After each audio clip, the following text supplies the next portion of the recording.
જે હું તમારી સાથે શેર કરવાની છું એકદમ દૂધીનો નવો નાસ્તો. તો એકદમ દૂધીનો આ નવો નાસ્તો બધાને બહુ જ ભાવશે.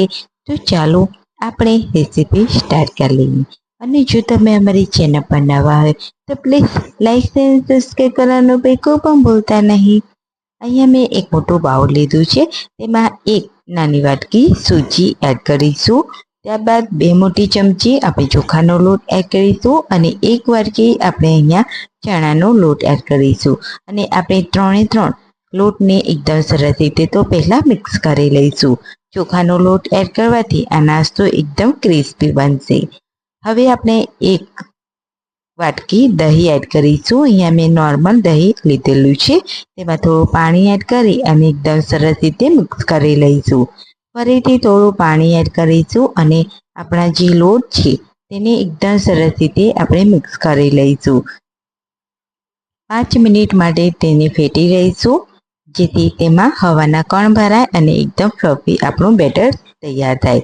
10 મિનિટ માટે આપણે રેસ્ટ માટે મૂકીશું. ત્યાં સુધી આપણે દૂધી અહીંયા આપણે લઈ લઈશું. તો મેં અહીંયા એક મોટી સાઈઝની દૂધી લીધી છે, તેને 2 ભાગમાં ડિવાઈડ કરી લીધી. અહીંયા આપણે અડધી જે દૂધીનો ઉપયોગ કરીશું. તો દૂધીની આપણે છાલ આ રીતે ઉતારી લઈશું અને દૂધીને એકદમ સરસ રીતે ધોઈ લઈશું. અહીંયા આપણે આ રીતે ખમણી લઈ લઈશું અને ખમણીની મદદથી આપણે દૂધીને સરસ રીતે છીણી લેવાની છે. તો મેં અહીંયા દૂધીને એકદમ સરસ રીતે છીણી લીધી છે, તમે જોઈ શકો છો. હવે આપણે તેનું માપ કરી લઈએ. તો મેં અહીંયા 1 વાટકી દૂધી લીધી અને બીજી વાટકી એટલે કે 2 વાટકી અહીંયા આપણું દૂધીનું માપ છે. તો 1 વાટકી સૂજી અને 1 વાટકી ચણાનો લોટ એ પ્રમાણે અહીંયા આપણે 2 વાટકી દૂધી લીધી છે. હવે આપણે 10 મિનિટ થઈ ગઈ છે, આપણે લોટ ચેક કરી લઈએ. લોટ એકદમ સરસ રીતે ફૂલી ગયા છે. તો હવે આપણે તેમાં દૂધી એડ કરી દઈશું. ત્યારબાદ આદુ મરચાં લસણની પેસ્ટ એડ કરીશું અને થોડા ધાણા એડ કરી અને એકદમ સરસ રીતે મિક્સ કરી લઈશું. જો તમે લસણ ના ખાતા હોય તો સ્કીપ પણ કરી શકાય. હવે આપણે બધું મિક્સ કરી લેવાનું અને તેમાં મસાલા એડ કરીશું. અહીંયા 1 ચમચી લાલ મરચું પાવડર, ધાણા જીરું પાવડર, મીઠું, હળદર, શેકેલા જીરાનો પાવડર અને અહીંયા અડધી ચમચી હિંગ એડ કરી અને બધા મસાલાને એકદમ ફરીથી મિક્સ કરી લઈશું. હવે આપણે તેમાં એકદમ સરસ એવો ટેસ્ટ આવે તેના માટે અહીંયા આપણે પેન એક લઈ લઈશું. તેમાં આપણે તેલ એડ કરીશું, રાઈ એડ કરીશું, મીઠા લીમડાના પાન, જીરું એડ કરીશું. એકદમ સરસ રીતે સાતળી લઈશું. તો બધા મસાલાને આપણે એકદમ સરસ રીતે સાતળી લેવાના છે. હવે 1 ચમચી અહીંયા આપણે એડ કરીશું સફેદ તલ અને જે આપણું બેટર છે તેમાં આપણે અડધું તડકો છે તે એડ કરી દઈશું અને મિક્સ કરી લઈશું અને તેને સાઈડમાં મૂકીશું અને આ રીતે બેટરને એકદમ સરસ રીતે મિક્સ કરી લેવાનું છે.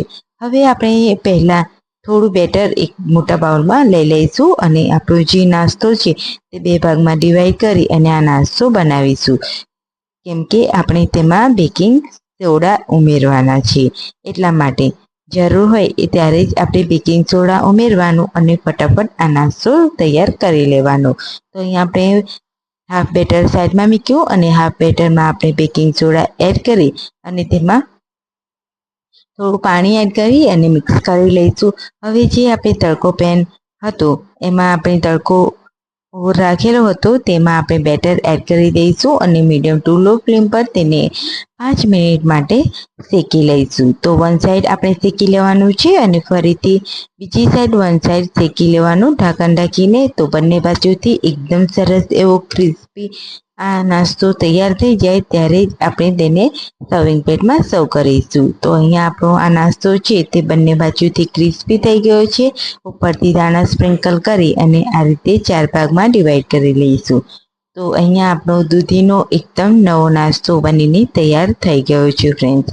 તો તમને આજની આ રેસીપી કેવી લાગી મને કમેન્ટમાં જરૂરથી જણાવી દેજો. તો આવી જ રેસીપી સાથે આવતા વિડીયોમાં મળીએ. ત્યાં સુધી બધાને આવજો, બાય બાય, ટેક કેર.